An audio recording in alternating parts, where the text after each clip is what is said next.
glorifions parce que tu es bon, Seigneur. Et nous savons que, Seigneur, ta volonté, Seigneur, elle est parfaite. Ta volonté, elle est agréable. Ta volonté, elle est magnifique, elle est merveilleuse, Seigneur. Ta volonté, Seigneur, est mieux pour nous, Seigneur Dieu de gloire. Car tu nous connais mieux que nous-mêmes, Seigneur Dieu de gloire. Toi qui sondes les cœurs et les reins, Seigneur. Toi qui lis nos pensées, Seigneur Dieu de gloire. Toi qui, Seigneur Dieu de gloire, sais toutes choses avant que l'homme puisse parler, Seigneur. Avant que l'homme puisse penser, Seigneur Dieu de gloire, tu connais déjà sa pensée, Seigneur. Rien ne se cache devant toi, Papa. Père, nous voulons t'écouter ce matin, Seigneur. Parle à nos cœurs, Seigneur. Que cette parole, Seigneur, soit une semence que tu vas mettre dans nos cœurs, Seigneur. Et nous voulons que cette semence, Seigneur de gloire, nous puissions la garder, Seigneur. Et surtout la mettre en pratique, Seigneur. Parce que tu es fidèle. Et nous savons que ta parole ne repart jamais à toi sans avoir accompli ses effets, Seigneur. Parle à nos cœurs ce matin. Merci, Saint-Esprit, pour l'instrument que je suis. Oh Seigneur, façonne-moi, Seigneur. Je veux recevoir de toi ce matin, Seigneur. Tes enfants veulent recevoir de toi ce matin. Sois béni, sois glorifié. Au nom de Jésus-Christ, Amen. Amen. Je bénis le Seigneur parce que ça confirme le passage que notre sœur nous a lu ce matin. Ça confirme encore la volonté du Seigneur, ce que Dieu veut nous dire ce matin. Donc, l'obéissance vaut mieux que les sacrifices. C'est le thème de ce matin. Amen. Alléluia. L'obéissance vaut mieux que les sacrifices. Alors, ce matin, Dieu veut te parler au sujet de l'obéissance. Si Dieu insiste là-dessus, ça veut dire qu'il y a des gens qui n'ont pas encore compris ce que c'est que l'obéissance à la parole de Dieu. On ne doit pas confondre notre vie de tous les jours, notre façon de faire avec l'obéissance de Dieu. Peut-être que ta façon de faire est une façon erronée selon la parole de Dieu. Peut-être que ta façon de faire, tu es en dehors de la volonté de Dieu. Mais aujourd'hui, je prie que la parole de Dieu t'éclaire, afin que tu comprennes quelle est la volonté de Dieu. Alléluia. Qu'est-ce que tu dois faire? Est-ce que tu fais des sacrifices qui ne plaisent pas à Dieu? Est-ce que tu t'arrêtes au sacrifice et tu négliges la parole de Dieu? Tu négliges l'obéissance à la parole de Dieu. Alléluia. Amen. On va encore relire ce passage. 1 Samuel 15, 22. 1 Samuel, c'est dans l'Ancien Testament, chapitre 15, verset 22.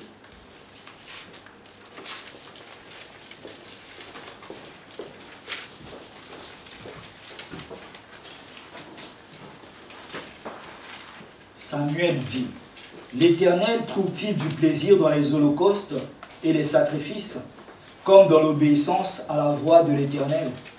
Voici, l'obéissance vaut mieux que les sacrifices, et l'observation de sa parole vaut mieux que la graisse des béliers. » Donc Dieu, dans sa parole, il dit, « Je préfère l'obéissance, que tu m'obéisses, que tu obéisses à ma parole, plutôt que de faire des sacrifices. » Plutôt que de faire des efforts humains. Tu te dis peut-être, voilà, je vais faire ces efforts, je vais faire ces actes, je vais faire ces gestes pour que je puisse toucher le cœur de Dieu, pour que je plaise à Dieu. Mais est-ce que ce que tu fais, ça plaît à Dieu? Alléluia. Est-ce que ce ne sont pas des sacrifices inutiles? Dieu te dit, la priorité aujourd'hui, c'est d'obéir à sa parole. Alléluia. D'abord la parole de Dieu. Vous savez, il y a des gens qui disent, oui, pasteur, moi je crois que ma vie plaît à Dieu.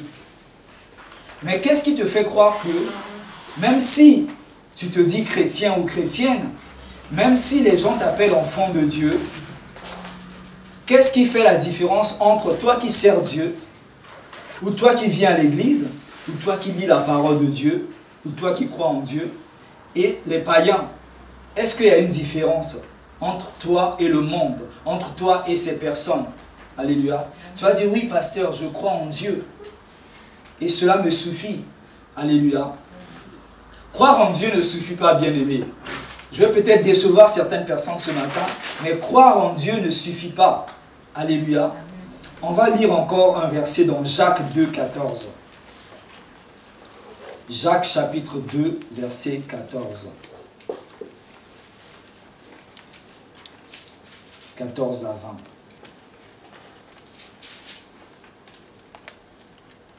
Je lis la parole de Dieu. Mes frères, que sert-il à quelqu'un de dire qu'il a la loi s'il n'a pas les œuvres? Cette foi peut-elle le sauver? Si un frère ou une sœur sont nus et manquent de la nourriture de chaque jour, et que l'un d'entre vous dise « Allez en paix, chauffez-vous et rassasiez-vous », et que vous ne leur donniez pas ce qui est nécessaire au corps, à quoi sert-il? Il en est ainsi de la foi. Si elle n'a pas les œuvres, elle est morte en elle-même. Alléluia. La foi sans les œuvres, elle est morte. Mais quelqu'un dira, toi tu as la foi et moi j'ai les œuvres. Montre-moi ta foi sans les œuvres et moi je te montrerai la foi par les œuvres. Tu crois qu'il y a un seul Dieu. Alléluia. Tu crois qu'il y a un seul Dieu, tu fais bien. Les démons le croient aussi et ils tremblent. Alléluia. Amen. Les démons le croient aussi et ils tremblent. Donc, croire en Dieu ne suffit pas, bien-aimé. Parce que Satan aussi croit en Dieu. Le diable aussi croit en Dieu. Parce qu'il sait que c'est Dieu qui l'a créé. Donc, si tu t'arrêtes à la foi en Dieu, croire en Dieu, tu ne fais rien d'extraordinaire. Quelle différence y a-t-il entre toi et lui? Parce qu'il sait que c'est Dieu qui l'a créé. Il sait que Dieu, il est tout puissant.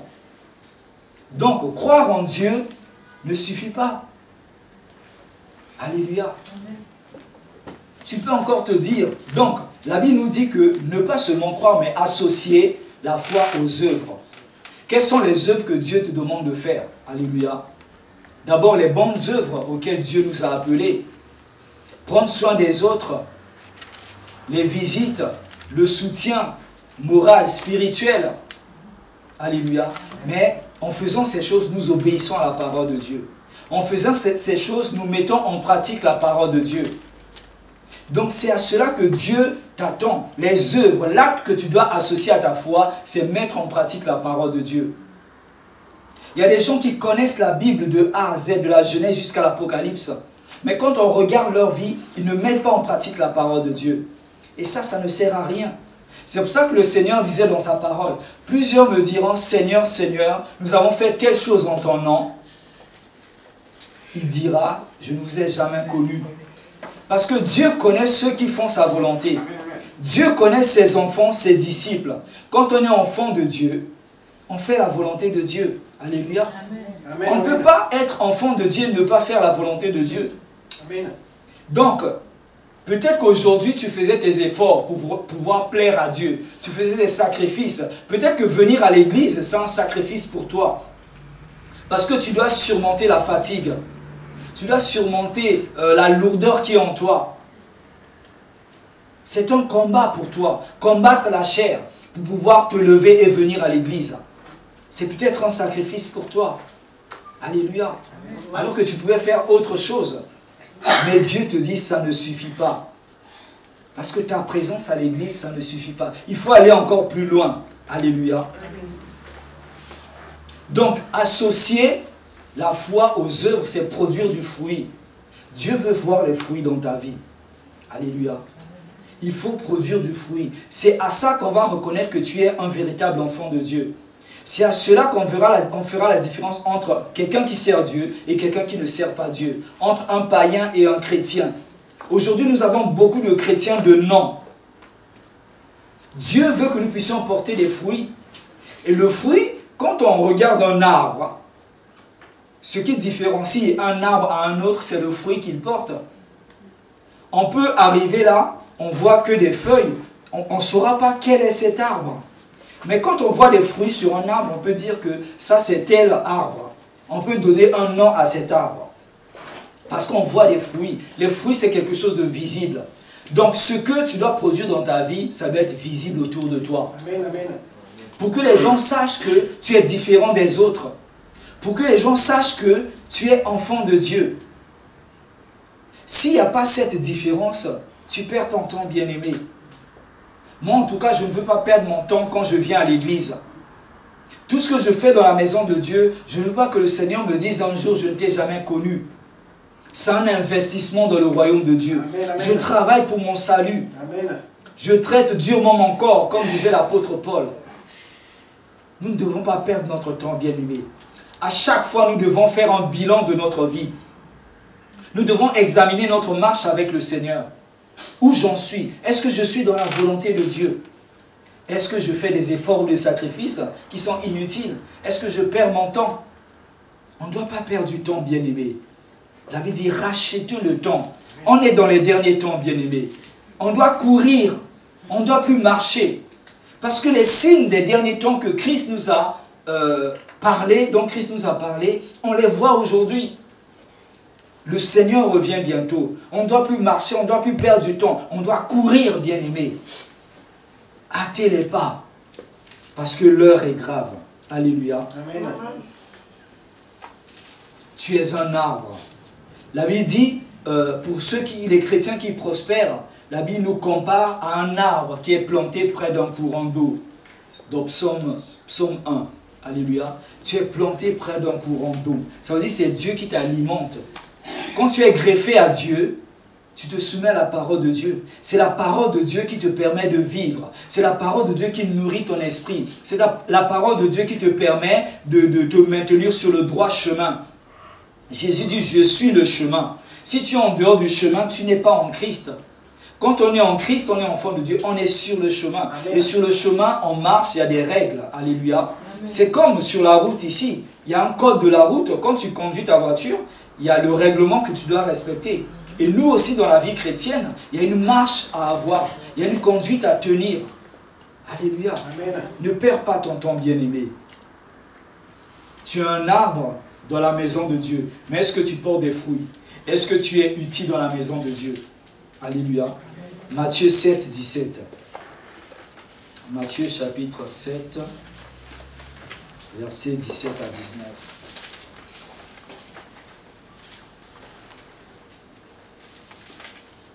Matthieu 7, 17 à 19.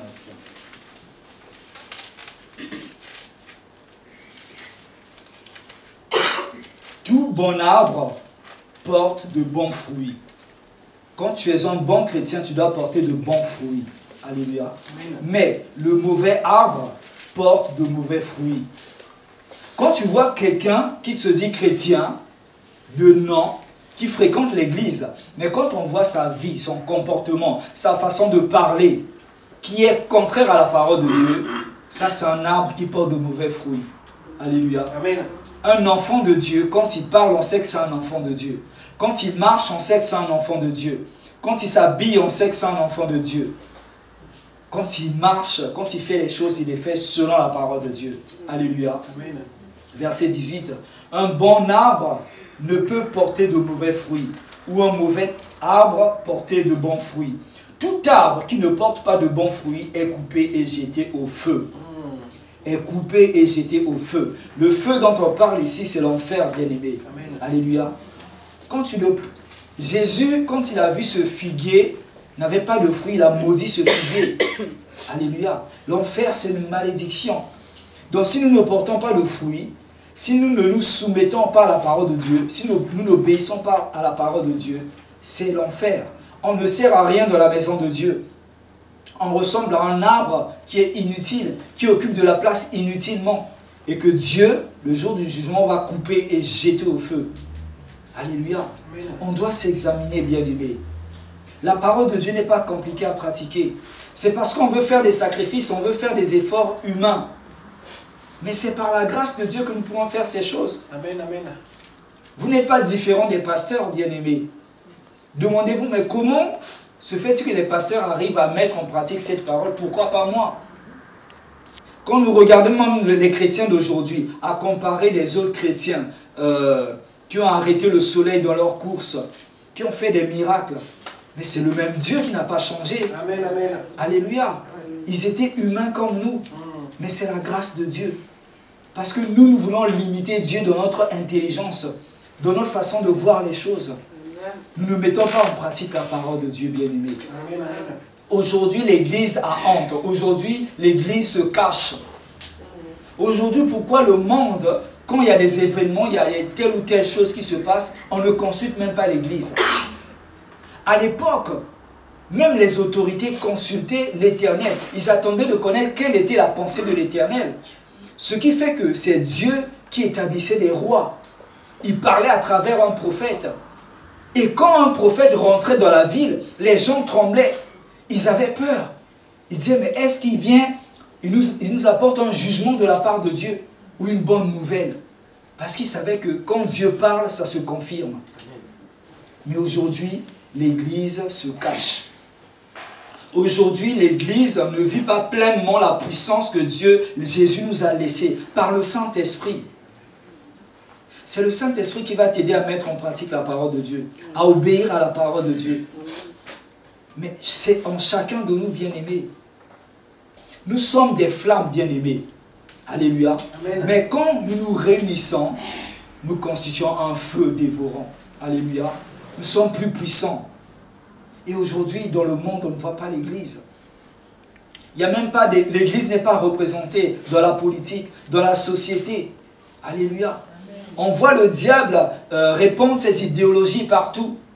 Mais l'Église n'est pas là. Parce que l'Église se sous-estime. Parce que l'Église ne connaît pas son Dieu. Parce que l'Église n'obéit pas à la parole de Dieu. Si nous lisons la parole de Dieu, nous la mettons en pratique, nous saurons qui nous sommes en Jésus-Christ. Et nous ne sommes pas n'importe qui. Alléluia. Quand vous voyez les grandes puissances de ce monde, quand ils se déplacent, c'est au nom de son président qu'ils se déplacent. Et il y a tout un protocole diplomatique. Alléluia. Et toi, quand tu es enfant de Dieu, tu te déplaces quelque part. Tu ne le vois pas, mais il y a des anges qui sont déployés autour de toi. Alléluia. Dieu a mis des anges autour de nous. Et le Saint-Esprit en toi en plus. Il faut réaliser ces choses, bien-aimés. Quand tu es dans le péché, dis-toi que, voilà, je suis dans le péché, mais le Saint-Esprit en moi, est-ce que je l'attriste? Parce qu'il voit tout, il sait tout. Là où je marche, je ne dois pas avoir peur, parce que je sais qu'il est là, il me protège, il combat pour moi. Quand j'arrive quelque part, c'est les démons qui s'écartent, qui me laissent le chemin. Les sorciers s'écartent. Ce n'est pas à moi de rebrousser chemin. Ce n'est pas à moi d'avoir peur, ni du marabout. Parce que je sais qu'il est en moi. Alléluia. Il est plus fort. Donc les fruits doivent être visibles, bien-aimés. Visibles dans ta vie. On doit voir. Quand on voit ta vie, on voit ta conduite, ta façon de parler. Tu dois refléter la parole de Dieu.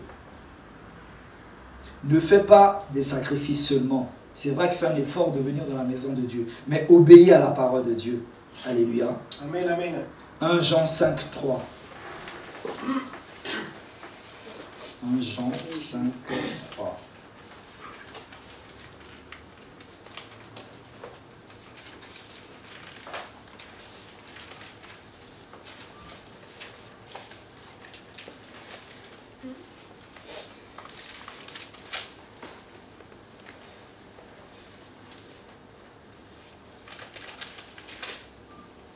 Jean 5, 3. Car l'amour de Dieu consiste à garder ses commandements. Et ses commandements ne sont pas pénibles. L'amour de Dieu consiste à garder ses commandements. Et ses commandements ne sont pas pénibles. Dieu n'est pas un menteur, bien-aimé. S'il dit que mes commandements ne sont pas pénibles, donc ce n'est pas un fardeau pour toi. Ça veut dire que tu peux. Dieu ne peut pas te demander de faire quelque chose qui soit impossible. Non. Ça veut dire qu'il t'a donné les moyens, la capacité de le faire. Donc, toi qui dis, Seigneur, je t'aime, mais pratique sa parole. Obéis. Tu ne peux pas dire, mon Dieu, je t'aime. Tu ne peux pas chanter tant que tu ne pratiques pas la parole de Dieu. Sinon, tu te trompes toi-même. Alléluia. Amen. Nous devons réfléchir à ces choses, bien-aimés. Donc, tu peux te dire aussi, voilà, pasteur, je connais la Bible, je viens à l'église, je connais la Bible, je crois en Dieu. Mais connaître la Bible ne suffit pas. Alléluia. Amen. Vous savez, le diable, quand il est venu tenter Jésus, il a cité la parole de Dieu. Le diable connaît la parole de Dieu. Donc, toi, si tu t'arrêtes à connaître la parole de Dieu, mais ne pas la mettre en pratique, là, c'est un problème. Il n'y a pas de différence entre toi et lui. Donc, lui, il connaît la parole de Dieu. Toi, si tu connais la parole de Dieu, tu dois faire la différence. C'est quoi la différence? C'est mettre en pratique. Lui connaît la parole de Dieu, mais il ne peut pas mettre la parole de Dieu en pratique. Amen. Lui, il est condamné pour l'enfer. Il ne va jamais se convertir. Satan ne va jamais se convertir. Mais nous devons mettre en pratique la parole de Dieu. Et c'est là où, quand tu mets en pratique, tu produis des fruits. Parce que tu ressembles à un arbre qui est planté près d'un courant d'eau et tu es alimenté par la grâce de Dieu et tu vas porter du fruit. Alléluia. Donc ce qui va faire la différence, c'est la pratique de la parole de Dieu. Venir à l'église aussi, comme je disais au début, ne suffit pas. Alléluia. Amen, amen. Ça ne suffit pas. Le diable aussi fréquente des églises. Peut-être ça te choque ce que je dis. Le diable fréquente des églises. Souvenez-vous de l'histoire de Job. Alléluia. On va lire cela. Job chapitre 1 verset 6.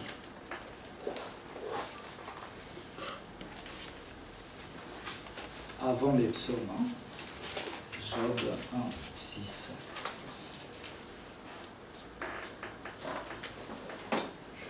Job chapitre 1 verset 6.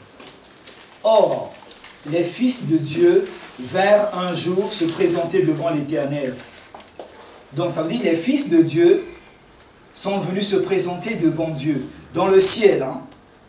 Et Satan vint aussi au milieu d'eux. Alléluia. Donc, les fils de Dieu se sont retrouvés devant Dieu, mais Satan aussi s'incruste. Il vient aussi. Alléluia. Donc, ça veut dire, s'il arrive à aller dans la maison de Dieu, dans l'église, il peut venir. Amen. Rien ne peut lui faire peur. Alléluia. Amen, amen. Il peut venir dans l'église, mais il ne va pas te toucher. Mais il va être là. Donc, toi, ta présence dans l'église ne fait pas la différence. Alléluia. Lui, il vient dans les églises, c'est pour détruire l'église. C'est pour, voilà, mettre les mauvaises pensées, les mauvaises intentions dans le cœur des gens. C'est pour ça qu'on doit avoir comme racine la parole de Dieu. Quand tu es enraciné dans la parole de Dieu, tout ce qui viendra, tu diras non, ça ce n'est pas la volonté de Dieu. Tu pourras discerner quelle est la volonté de Dieu et la volonté du diable. Alléluia. Donc lui il se présente dans la maison de Dieu. Il est allé là-bas pour accuser Job. Pour dire oui. Et Dieu lui dit, mais tu étais où? Il dit, je suis allé me promener. Et Dieu dit, as-tu remarqué mon serviteur Job? Donc, Satan aussi va nous accuser là-haut, auprès de Dieu. C'est un accusateur, c'est ce que dit la Bible. Alléluia. Donc, ne te contente pas seulement à venir à l'église, mais que ta présence à l'église soit utile. Sinon, tu viendras à l'église aujourd'hui, tu reviendras encore dimanche prochain, tu vas vivre la même chose. Ça sera comme une routine. Alors, quand on vient à l'église, on doit profiter pleinement de la présence de Dieu. On doit profiter du message, de la louange, de l'adoration, de tous les moments que nous passons avec le Seigneur. Alléluia. Amen. La vie chrétienne n'est pas qu'une vie d'église. Alléluia. Tu dois faire plus, bien-aimé. Tu crois en Dieu. Tu vas à l'église. Tu lis la Bible. Tu ne le fais pas assez. Dieu, ce qu'il attend de toi, c'est la pratique de la parole de Dieu. Amen. Alléluia. Il dit, ce n'est pas difficile, ce n'est pas pénible. Tu peux le faire. Alléluia. Amen. Tu dois faire là, parce que on ne doit pas être comme des pharisiens à l'époque. Les pharisiens s'habillaient très bien et ils venaient à l'église, ils occupaient les premières places, ils donnaient beaucoup d'argent en offrande. Mais leur cœur était éloigné de Dieu. Jésus les a même traités de tombeaux blanchis. Alléluia. Il y a même l'histoire d'une pauvre veuve qui est venue donner un tout petit peu. Mais c'est tout ce qu'elle avait. Elle a donné. Et eux qui venaient avec orgueil donner des grosses sommes et tout, c'était rien. Mais c'est l'offrande de cette femme qui a plu à Jésus. Alléluia. Donc, il doit y avoir la différence entre nous qui servons Dieu et les païens. On n'est pas seulement chrétien à l'église, dans la maison de Dieu. On est chrétien même dehors. Parce que la Bible dit, nous sommes le sel. Nous sommes la lumière. Quand les gens te voient dehors, ils doivent avoir envie. Ils doivent dire, mais c'est bizarre, tu as quelque chose de différent. Et c'est ça qui attire. C'est ça qui attire, bien-aimé. Mais notre témoignage, on n'a pas besoin de parler. Des fois, juste notre façon de faire, de faire les choses, de se comporter, ça c'est déjà un témoignage. Parce que les gens verront Christ en nous. Et diront, voilà, un jour, je veux t'accompagner dans ton église. Je veux connaître ton Dieu. Il y a beaucoup de gens qui souffrent aujourd'hui, qui ne savent pas comment avoir la solution. Mais nous avons la solution. Notre Dieu a la solution à toutes choses. Amen, amen. Mais c'est parce que les gens autour de nous ne savent pas que nous sommes chrétiens. Parce que s'ils savaient que nous étions chrétiens, que notre Dieu est tout puissant, ils allaient nous accompagner à l'église. Et en venant à l'église, Dieu allait les bénir. Ils allaient avoir la délivrance, la guérison. Parce qu'ils se demandent, mais mon problème, ils dépensent beaucoup d'argent pour chercher une solution. Mais la solution, elle est là. Mais qui va les emmener dans la maison de Dieu? C'est toi et moi. Comment ils sauront que nous sommes enfants de Dieu? Il faut qu'ils voient ses fruits en nous. Alléluia. Amen. Donc nous devons être des chrétiens bien-aimés. Dans ton voisinage, ne te cache plus. Affirme-toi chrétien. Alléluia. Amen, amen. Il y a des gens, quand ils viennent à l'église, même s'il n'a pas de sac, ils cachent sa Bible. Il ne veut pas ça. On te demande, mais tu vas où le dimanche? Ah non, mais je vais prendre de l'air là-bas, alors qu'il vient à l'église. Amen, amen. Ah non, je vais aller voir ma tante, mes parents là-bas, alors qu'il vient à l'église. Mais dis clairement que tu viens à l'église. Peut-être que cette personne, moi c'est comme ça que je suis venu au Seigneur. J'ai demandé à une personne où est-ce qu'il allait, il m'a dit je partais à l'église. Je lui ai dit je t'accompagne. Voilà. Donc il ne faut pas mentir, bien-aimé. Alléluia. Nous devons être des chrétiens partout. Partout, bien-aimés. Nous sommes greffés à Dieu. Alléluia. La greffe, c'est quoi? Tu es comme une branche, on vient coller à un arbre. Et quand on greffe à un arbre, ça veut dire que la sève de cet arbre va t'alimenter. Amen, amen. Alléluia. Amen. Et là, tu as la vie de Dieu. Mais quand tu es coupé de l'arbre, tu as encore peut-être des feuilles sèches, des feuilles vertes, mais petit à petit, tu meurs. Amen. Tu perds la vie. Et les feuilles sèches, qu'est-ce qu'on fait? On met au feu. Alléluia. Amen. Donc, reste attaché à Dieu pour que Dieu puisse te bénir. L'attachement à Dieu, c'est la mise en pratique de la parole de Dieu. L'obéissance vaut mieux que les sacrifices. Ne fais pas trop d'efforts. Alléluia. La parole de Dieu, c'est la grâce de Dieu qui te donnera la force de mettre en pratique cette parole. Que Dieu vous bénisse. Prions le Seigneur. Alléluia. Alléluia. Merci Seigneur. Merci pour ta parole, Seigneur. Merci parce que tu viens encore de nous rappeler, Seigneur de gloire, ce qu'est l'obéissance, Seigneur. Tu viens encore, Seigneur, de nous rappeler que, Seigneur de gloire, nous devons faire plus que, Seigneur, venir à l'église, plus que lire la parole de Dieu, plus que croire en toi, Seigneur. Car, Seigneur, celui qui dit qu'il t'aime, Seigneur, doit mettre en pratique tes commandements, Seigneur. Seigneur, nous savons que tes commandements ne sont pas pénibles, mais que chacun de nous, Seigneur, à partir d'aujourd'hui, Seigneur, prenne cette responsabilité de marcher conformément à ta parole, d'obéir à ta parole, Seigneur. Car ta parole est une nourriture pour notre esprit, Seigneur. Oh Seigneur, nous ne voulons pas, Seigneur Dieu de gloire, qu'un jour tu nous dises « Je t'ai jamais connu ». Mais nous voulons que tu te réjouisses de nous voir, Seigneur. Que tu sois fier de nous, comme tu as été fier de Job. Alléluia.